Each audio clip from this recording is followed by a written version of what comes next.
चलिए शुरू करते हैं। और सबसे पहले मैं आपको स्टार्टिंग के कुछ मिनट वो सारी इंपॉर्टेंट चीजें बताने वाला हूं जो कि हर ज्योतिष प्रेमी को, ज्योतिष सीखने वाले को मालूम होनी चाहिए।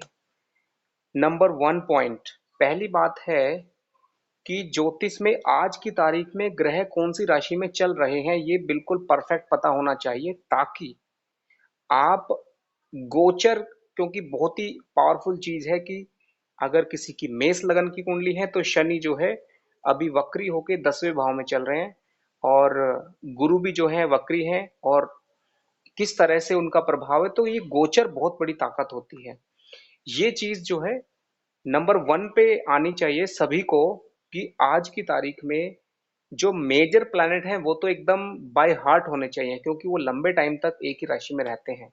और जो छोटे प्लैनेट हैं उनका जो है धीरे धीरे प्रैक्टिस करनी चाहिए कि कौन से राशि में कौन सा चल रहा है। तो पहली चीज हो गई ज्योतिष की ये। दूसरी, ज्योतिष सीखने में जो सबसे बड़ी मदद मिलती है वो हमें मिलती है कि आपको जो मेन कुंडली के जो मेन उसके फोकस एरिया है, जैसे कि कुंडली में लगन, पंचम और नवम, ये चीजों के ऊपर ग्रहों का, जिस ग्रह का प्रभाव जैसा मिलेगा वैसा फल होने में स्ट्रेट वे आपको फलित आना चाहिए। जैसे कि एक, अगर आपने समझ लिया कि लगन में जो ग्रह बैठेगा वो उसके हर चीज के ऊपर इंपैक्ट करेगा, और भाग्य स्थान के ऊपर अगर 12वें भाव में शनि बैठा है और उसकी दृष्टि 12वें भाव भाग्य स्थान पर है, तो वो शनि 12वें भाव में हमारे सबकॉन्शियस माइंड को इतना ज्यादा निगेटिव कर देता है कि हम भविष्य को तरफ सकारात्मक दृष्टिकोण नहीं रख पाते हैं। हमेशा नकारात्मक एनर्जी आती है। और जो दैव्य कृपा है, नौवां स्थान जो है वो दैव्य कृपा का है। नौवां स्थान है हमारी सकारात्मक सोच का, हमारे अंदर दूसरों के सम्मान करने का है। तो मेरे कहने का मतलब हुआ, ये एक उदाहरण है कि ग्रहों की स्थिति का जो फल है वो हम तभी अच्छे से समझ पाते हैं जब हम उसको बहुत अलग अलग तरीके से समझने की कोशिश करते हैं। और वो तब आता है जब हम बहुत ज्यादा प्रैक्टिस करें, जब हम अलग अलग लोगों के विचार सुने, जब हम अलग अलग तरीके से उसे समझें। तो ये मैंने एक उदाहरण दिया है, और इस चीज को हमेशा याद रखें। मैं चाहूंगा कि बीच बीच में सवाल का, अगर किसी का क्वेश्चन है तो पूछ सकते हैं। तो ये दो पॉइंट हो गए। तीसरी बात, हर इंसान को पता होना चाहिए कि अगर 12 राशियां हैं, उनके राशियों के स्वामी, 12 राशियां जो हैं मेष, वृष, मिथुन, कर्क, सिंह, कन्या, तुला, वृश्चिक, धनु, मकर, कुंभ, मीन, 12 राशि हैं। उनके स्वामी, मेष और वृश्चिक के स्वामी है मंगल, वृष और तुला के स्वामी है शुक्र, मिथुन और कन्या के स्वामी है बुध, और कर्क राशि के स्वामी हैं चंद्रमा, सिंह राशि के स्वामी सूर्य, जो बृहस्पति की दो राशि हैं जिसका धनु और मीन, उसके स्वामी हैं गुरु, और शनि की दो राशि है मकर और कुंभ। तो ये एकदम बिल्कुल फिंगर्स पे होना चाहिए, यानी कि कुंडली में जिस भाव में जो राशि बैठी है उसका स्वामी हमें पता रहेगा कि ये भाव का मालिक है। तो भाव कैसा है, भाव का मालिक कैसा है। अगर गोचर में किसी की कुंडली में शनि भाव को देख ले और उस भाव के मालिक को देख ले, तो समझ के चलिए कि वो रिजल्ट 100% होगा। जैसे शनि अगर मार्केश बनकर गोचर कर रहा है और वो गोचर में लगन और लग्नेश को देख ले, तो शारीरिक कष्ट, धन के मालिक और धन भाव को देख ले तो धन से या परिवार से जुड़ा कष्ट, तीसरे भाव या और उसके मालिक को देख ले तो इसका मतलब है कि आपको किसी ट्रैवल में कोई ना कोई प्रॉब्लम आ सकती है, एक्सीडेंट तक हो सकता है। चौथे भाव और चौथे भाव के मालिक को देख ले तो आपका लोकेशन चेंज हो सकता है। अगर कुंडली में चौथे भाव और चौथे भाव के मालिक को देख रहा है, साथ में मंगल भी पीड़ित है, तो आपकी जमीन जायदाद बिक सकती है, प्रॉब्लम आ सकती है, मतलब मजबूरी में जा सकती है वो। ये मैं मतलब दोनों चीज एक साथ जोड़ी है। भाव और भाव के मालिक को देखे तो वो रिजल्ट मिलेगा। अगर शनि आपका मार्केश है तो नेगेटिव रिजल्ट मिलेगा। दूसरी तरफ भाव और भावेश को देखने के साथ साथ और कौन सा ग्रह पीड़ित है वो डिटेल में जाने के लिए मदद करेगा। जैसे चौथे भाव को देखे और भावेश को देखे जो उसके मालिक को, लेकिन साथ में उसी गोचर के अंदर अगर सूर्य पीड़ित है तो समझिए कि पिता के लिए और या फिर गवर्नमेंट से जो आपका प्रेशर हो सकता है, कोई ऐसी प्रॉब्लम आ सकती है। दूसरा, अब और डिटेल में जाना है कि भाई ये चार पांच ऑप्शन में से और ऑप्शन कौन सा है, फिर हमें जाना पड़ेगा नक्षत्र केपी में। मतलब शनि जो दृष्टि रख रहा है भाव और भावेश में, उन दोनों के नक्षत्र को देखना है। फिर आपके सामने एक साथ चार या पांच फैक्टर आएंगे, उनका कैलकुलेशन आपको कॉमन सेंस से लगाना है। तो ये एक बेसिक समझिए कि जरूरी है समझना एस्ट्रोलॉजी में कि अगर आपके कुंडली में आपको गोचर पता चल जाए कि कौन से ग्रह कहाँ चल रहे हैं और वो किसको देख रहे हैं और किस नक्षत्र में चल रहे हैं, ये एक बहुत बड़ी ताकत है हमारे सामने कि अगर हम उतना समझ ले। अगला फैक्टर आता है प्रश्न कुंडली का। कभी कभी आपको लगन कुंडली डेट ऑफ बर्थ ठीक नहीं है या कुछ प्रॉब्लम है या उससे रिजल्ट समझ में नहीं आ रहा है, तो प्रश्न कुंडली जो है अगर पूछने वाला सवाल रियली में सीरियस है, नहीं भी है तो भी पता चल जाएगा। प्रश्न कुंडली जो है बहुत बड़ी ताकत है। किसी इंसान ने सवाल पूछा अभी, अब से जस्ट 1 घंटा पहले मेरे पास एक सवाल आया कि हमारे ऊपर जो है इस तरह का एक प्रॉब्लम आया हुआ है, तो ये प्रॉब्लम कैसा है। उन्होंने इतना ही बताया कि ये प्रॉब्लम कैसा है और किस तरह की चिंता है, किस विषय से जुड़ा है, इसका सॉल्यूशन क्या है, सारी चीजें बताइए। अब प्रश्न कुंडली में बहुत ही इंटरेस्टिंग है कि मेष लगन का मालिक मंगल छठे भाव में बैठा था, साथ में सूर्य था और उसके ऊपर भाग्य के मालिक गुरु की दृष्टि थी। तो इसको जो है मैंने इंटरप्रेट किया कि लगन का मालिक खुद जो है छठे भाव में कोर्ट कचहरी वाली सिचुएशन में बना हुआ है और सूर्य साथ में है पीड़ित।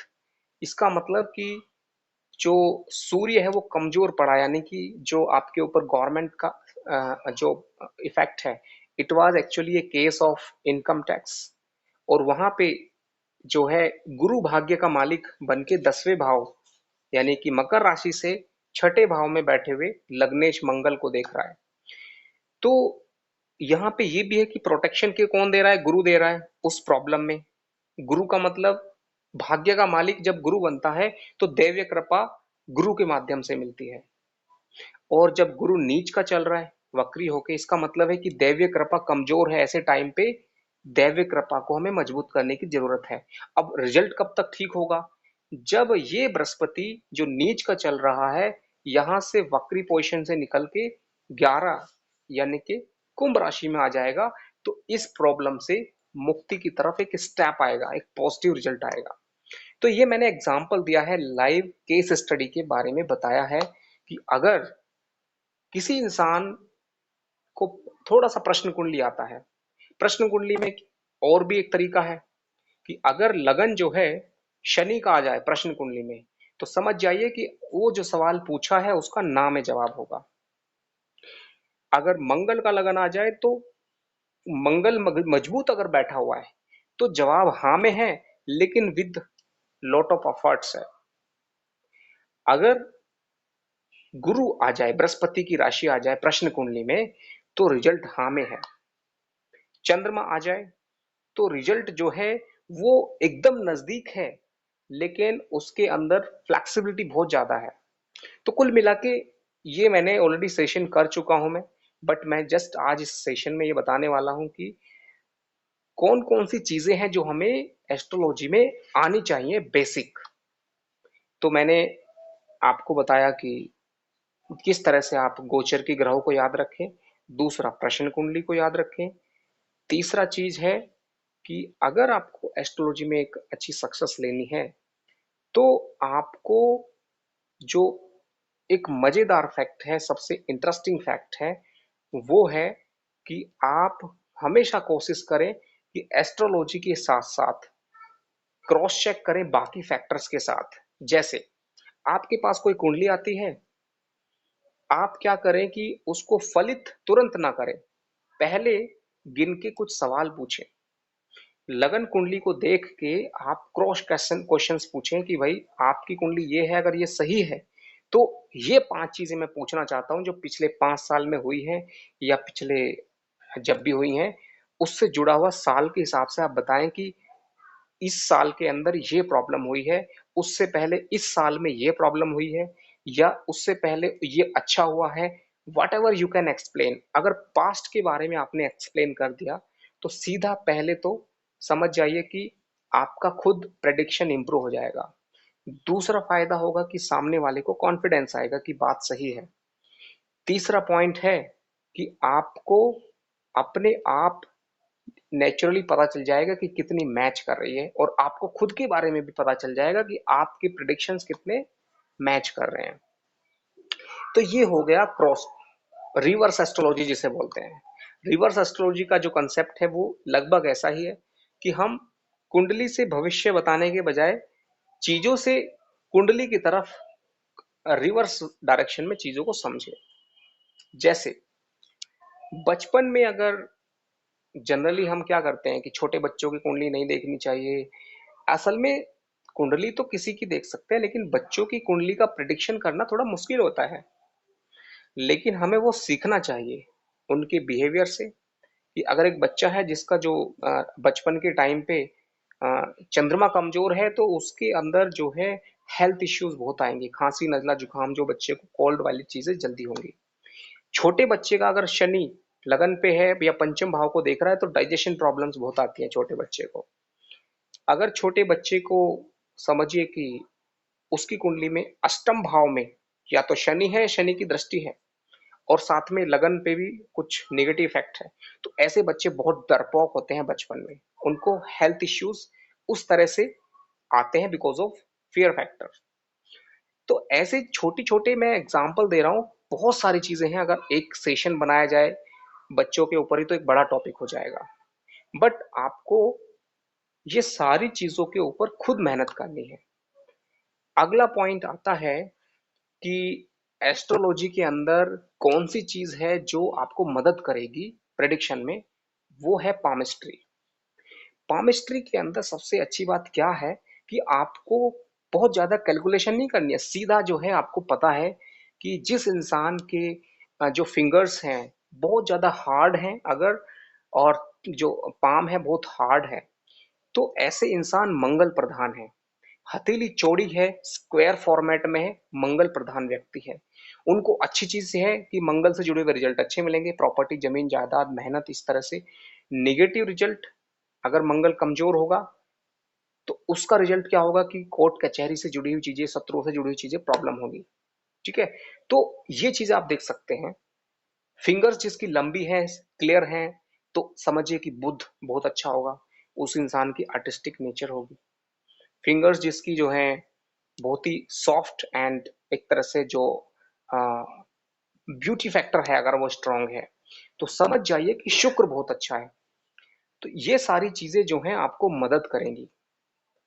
और पामिस्ट्री का जो सीरीज है, जैसे ही ये कंप्लीट हो जाएगा रिवर्स एस्ट्रोलॉजी एक दो सेशन के बाद, तो फिर पामिस्ट्री को हम बहुत इंटरेस्टिंग तरीके से बॉडी लैंग्वेज से कनेक्ट करके एक्सप्लेन करेंगे, या फिर आपको अलग अलग तरीके से पामिस्ट्री प्राइमरी बन जाएगा, और बाकी चीजों को हम हेल्प लेंगे पामिस्ट्री को समझने में।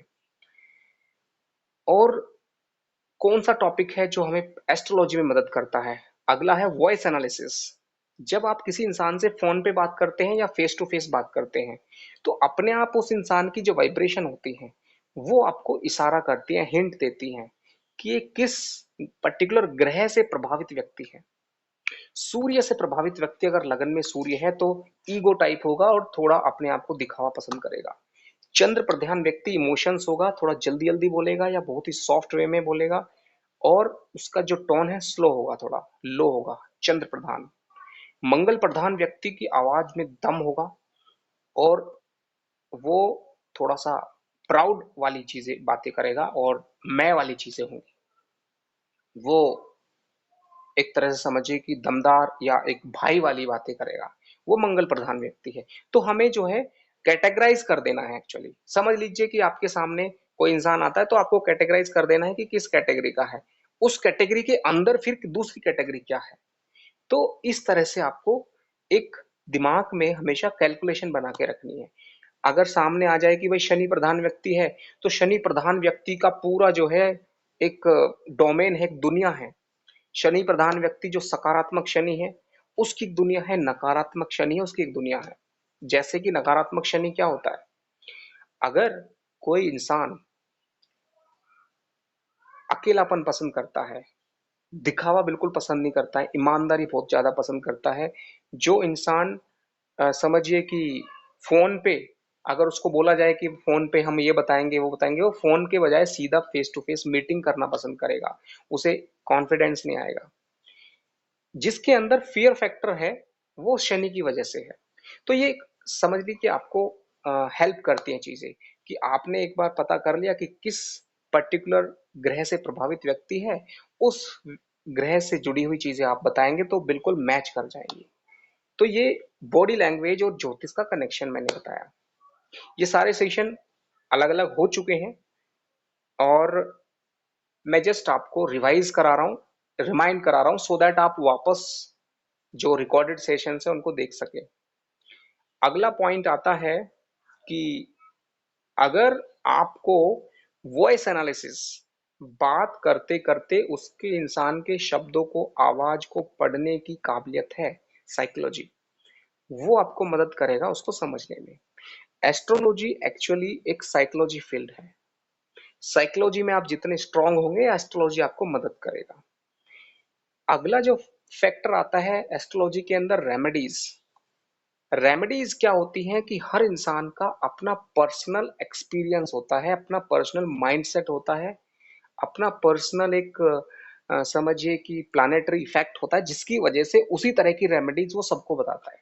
ज्यादातर लोगों का है, किसी ने लाल लाल किताब की कुछ रेमेडीज को ज्यादा प्रेफरेंस दी है, किसी ने जो है समझिए कि कुछ रेमेडीज हैं जो वैदिक से जुड़ी हैं। कोई इवन मैंने देखा है कि कुछ लोग राहु के नाम पे बोला, हर चीज का जो है कनेक्शन राहु से जोड़ देते हैं और बोलते हैं कि आप जो है इवन बोलेंगे कि आप जो शराब है, ड्रिंक है, उसको आप भैरव पे चढ़ाइए, किसी को दे दीजिए, आपके राहु ठीक हो जाएगा। तो कुछ लोग तो कुछ अजीब टाइप के उपाय बताते हैं, उन्हें लगता है कि नॉर्मल उपाय बताने से सामने वाला जो है वो प्रभावित नहीं होगा। कुछ अजीब से उपाय बताओ तो सामने वाला सोचेगा ये तो अलग ही टाइप का है, चलो इसके भी उपाय कर लेते हैं। तो कुल मिला के उपाय जो होते हैं मेरे हिसाब से वो प्रैक्टिकल, एकदम लॉजिकल होने चाहिए, ना कि ऐसे ही कुछ भी बता दिए। दूसरी बात, वो महंगे ना हो कि सामने वाला पहले से ही परेशान है और उसके ऊपर हमने उपाय किए, क्योंकि वो हो सकता है कि पहले से ही बहुत सारे एस्ट्रोलॉजर्स के पास पूछ के बहुत सारे पैसे खर्च कर चुका है और उसकी हालत वैसे ही खराब है और उसको हमने बहुत महंगा उपाय बता दिया, वो गलत है। Practical, to the point, free and simple उपाय बताने चाहिए, वो ज्यादा अच्छा है। अगली बात, उपाय का जो कनेक्शन है ये एक कड़वा सच है। उपाय का जो कनेक्शन है वो सीधा हमारे चंद्रमा से है। जिस तरह से कुंडली में चंद्रमा के ऊपर जब अच्छे ग्रह होते हैं तो उपाय की कम जरूरत पड़ती है, चंद्रमा के ऊपर जब नकारात्मक ग्रह ज्यादा होते हैं तो उपाय की ज्यादा जरूरत पड़ती है। ये समझिए कि चंद्रमा के ऊपर आपकी कुंडली में अगर नकारात्मक ग्रह ज्यादा है तो आपको ज्यादा उपाय की जरूरत पड़ेगी। अगर चंद्रमा के ऊपर अच्छे ग्रहों की दृष्टि है तो आपको उपाय की कोई जरूरत नहीं है। आपका जो है सीधा प्लान ऑफ एक्शन होना चाहिए और टाइम फैक्टर। टाइम फैक्टर मतलब एक समय के बाद आपकी चीजें अपने आप ठीक हो जाएंगी, उपाय करो या मत करो। तो ये चीजें जो हैं मैंने रफली बताई हैं, तो मैं चाहूंगा कि एक बार देखते हैं। वंश वर्मा जी कुछ पूछना चाहते हैं, जी पूछिए। आठवें भाव का स्वामी जब केंद्र में बैठेगा तो क्या करेगा कि आपको छठे या आठवें या 12वें भाव के फल कोई वृद्धि करेगा और उसका कनेक्शन आपके उस भाव से जोड़ेगा जहां पे वो केंद्र में बैठा है। अब अच्छा फल तो जो है 6 8 12 का जो रिजल्ट है, जैसे हम 6 8 12 को हमेशा नेगेटिव सोचते हैं, बट उसके फायदे हैं कुछ, वो फायदे जो है गुरु देगा केंद्र में बैठ के। जैसे आठवां भाव जो होता है वो हमें समझिए कि हमारे हिडन टैलेंट को, जैसे कि अमिताभ बच्चन की कुंडली में 8वें भाव में अष्टम भाव बहुत ही स्ट्रांग है, क्योंकि वहां पे बुध मजबूत है। और ऐसे बहुत सारे लोग हैं जिनके अष्टम भाव का मालिक केंद्र में मजबूत होकर बैठा हुआ है। तो इसका सीधा सा मतलब है कि अष्टम भाव होता है जो आपकी लाइफ का ट्रांसफॉर्मर है, जो आपकी लाइफ का पॉजिटिव फैक्टर है। वो आपके लिए उस तरह से फायदा करेगा, लेकिन नुकसान क्या करेगा? 8वें भाव के अंदर एक नकारात्मक शक्ति भी होती है। ये एक एटॉमिक एनर्जी की तरह है। एटॉमिक एनर्जी मतलब थोड़ी सी एनर्जी बहुत बड़ा फायदा या नुकसान कर सकती है। जैसे अष्टम भाव जो है वो होता है एक बिना कमाया हुआ पैसा, और अचानक से वो मिल जाए तो एक तरफ तो फायदा है, लेकिन वही पैसा आपको दुख का कारण बन सकता है। ये एक एग्जाम्पल दिया है, ऐसे ही सारे एग्जाम्पल्स आप समझ सकते हैं। तो इसलिए ये है। चलिए, रफली जो है आपको ये पता होना चाहिए कि एस्ट्रोलॉजी के अंदर कुछ ऐसी चीजें हैं जो बहुत जरूरी है समझनी, कुछ अननेसेसरी वाली चीजें हैं, वो मैं अभी बताना चाहूंगा। कुछ ऐसी चीजों को हम रट्टा मार लेते हैं और फिर खुद भी डरते हैं और दूसरों को भी डराते हैं। जैसे कुंडली में ज्यादातर लोग राहु को कहीं भी देखेंगे उसको नकारात्मक ही सोचेंगे कि राहु आपका यहाँ है, ये प्रॉब्लम कर रहा है, राहु यहाँ ये प्रॉब्लम कर रहा है। ज्यादा से ज्यादा ये हो सकता है कि मिथुन राशि में बैठा है तो बोल देंगे उच्च का राहु है। उसके अलावा कहीं भी राहु होगा तो नकारात्मक होगा। लेकिन आपको मैं बताना चाहूंगा कि कलयुग में राहु का सबसे बड़ा योगदान है आपको फायदा देने में। राहु का अच्छा और बुरा कैसे पता चलेगा? अगर राहु केंद्र या त्रिकोण के स्वामी के साथ कहीं भी बैठ जाए तो वो 100% अच्छा रिजल्ट देगा। दूसरा पॉइंट, राहु बिना किसी ग्रह के साथ ही अगर केंद्र त्रिकोण में भी है तो भी आपको फायदा करेगा। और राहु की अच्छी बात क्या है कि 3, 6, 11 मतलब तीसरे भाव में होगा तो आपके इनिशिएटिव ताकत को बहुत बढ़ा देगा, एम्पलीफाई कर देगा। आप एट ए टाइम बहुत सारे काम कर सकते हैं। छठे भाव में होगा तो आपको शत्रुओं के ऊपर भारी पड़ जाएगा कि आपके शत्रु आपके ऊपर हावी नहीं हो पाएंगे और ऑटोमेटिकली वो खुद समझे डाउन हो जाएंगे। 11वें भाव में राहु आएगा तो आपको ब्लैक मनी या फिर आपको जो है 2 नंबर का पैसा या फिर इस तरह से बहुत फायदा करेगा। राहु का सीधा सा मतलब है कि वो एक्यूमुलेटेड एनर्जी है और एक पावरफुल एनर्जी है, माया को आपकी तरफ लाने वाली शक्ति का नाम है राहु। लेकिन हम राहु को बहुत दिनों से खराब क्यों बताते आए हैं? हर चीज में राहु को प्रॉब्लम बताते हैं। उसका कारण ये है कि पुराने जमाने में बृहस्पति को बहुत ज्यादा रोल दिया गया। मतलब हर चीज के अंदर अगर बृहस्पति अच्छा है तो ये अच्छा होगा, लेकिन बृहस्पति से भी पावरफुल शक्ति जो है वो राहु है। क्यों? क्योंकि बृहस्पति की जो ताकत है वो एक राशि में 1 साल रहता है बृहस्पति, और राहु 1.5 साल रहता है। राहु की सबसे बड़ी ताकत है कि वो आपको डिप्लोमेटिक बनाती है, एक्सपर्ट बनाता है राहु। और राहु आपको समय के हिसाब से जीना सिखाता है।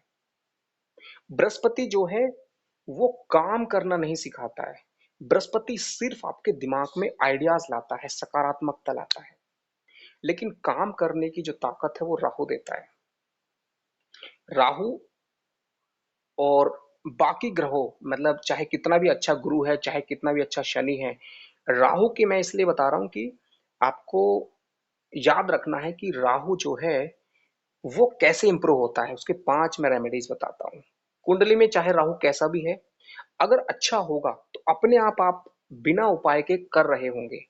जिसका इंसान का राहु अच्छा होता है वो अपने आप ही कम्युनिकेशन बहुत अच्छा होता है। प्लस फॉरेन लैंग्वेज, कोई भी लैंग्वेज हो सकती है, यानी हिंदी के साथ आपको इंग्लिश का बहुत अच्छा कमांड हो सकता है और आपको किसी फॉरेन लैंग्वेज का अच्छा कमांड हो सकता है। यानी राहु आपके कम्युनिकेशन स्किल को इंप्रूव करता है। यानी कि अगर आपका राहु कमजोर है तो आप अपना कम्युनिकेशन स्किल को इंप्रूव करें। दूसरा, राहु का मतलब है पैकेजिंग, आपकी बात करने की पैकेजिंग, आपका लाइफ में किसी भी चीज को प्रेजेंट करने की पैकेजिंग। हर चीज की जो पैकेजिंग है, मार्केटिंग है, जो दिखता है वो बिकता है, इस फॉर्मूले पे काम करता है राहु। ये दूसरा फॉर्मूला राहु को स्ट्रॉन्ग करने का है। तीसरा फॉर्मूला, राहु को स्ट्रॉन्ग करने के लिए आपको सीधे सीधे समझना होगा कि जो झूठ है, जिसे हम झूठ कहते हैं, उसका समय के हिसाब से सही इस्तेमाल करना, सही क्वांटिटी। जैसे कि खाना है, अगर आपके सामने उबले हुए समझिए कि कोई सब्जी आ जाए सिर्फ उबली हुई, तो आप उसे खाना पसंद नहीं करेंगे। लेकिन उसमें कुछ मसाला, उसमें कुछ तड़का या कुछ ऐसा कर देंगे तो वही खाना आप खा लेंगे। तो राहु वही है, जिंदगी के अंदर राहु के बिना नीरसता है। जैसे राहु माया का रूप है। आपको अगर कोई डॉक्यूमेंट्री मूवी दिखाएं तो आपको मजा नहीं आएगा, लेकिन अगर आप कोई ऐसी पिक्चर देखें जो थ्रिल है, रोमांस है, या फिर फियर है, डर है, इस तरह की मूवी आपको पसंद आ जाएगी। जबकि वो नकली चीज है, असली चीज दिखाएंगे तो उसमें लगेगा कि ये तो कुछ भी मजा नहीं आ रहा है। तो ऐसे ही राहु काम करता है। कुल मिला के जब लाइफ के अंदर आप खुद मायावी बन जाते हैं, राहु का मतलब है कि आपके अंदर वो कला है कि आप सिचुएशन के हिसाब से क्रिएट कर सकते हैं, सिचुएशन को अपने हिसाब से। कंट्रोल आपके हाथ में है तो राहु अच्छा है, कंट्रोल दूसरों के हाथ में है तो राहु कम खराब है। जो इंसान बहुत ईमानदार है, बहुत ज्यादा साफ बोलता है, बहुत ज्यादा दिल से साफ है, कड़वा सच बोलता है और न्याय प्रिय ये वो ही उतना दुखी है। क्योंकि वो इंसान अपनी मेहनत को पैसे में नहीं बदल सकता। वो मेहनत कर सकता है, लेकिन पैसे में बदलने के लिए राहु ही मदद करता है। तो ये बहुत सारी चीजें हैं जिनको अगले सेशन में बात करेंगे। आज के लिए इतना ही। और रफली आज का सेशन का मकसद था कि एस्ट्रोलॉजी में कौन कौन सी चीजें हैं जो आपको पता होनी चाहिए। ओके, तो चलिए आज के लिए इतना ही। थैंक यू, नमस्ते, जय श्री राम।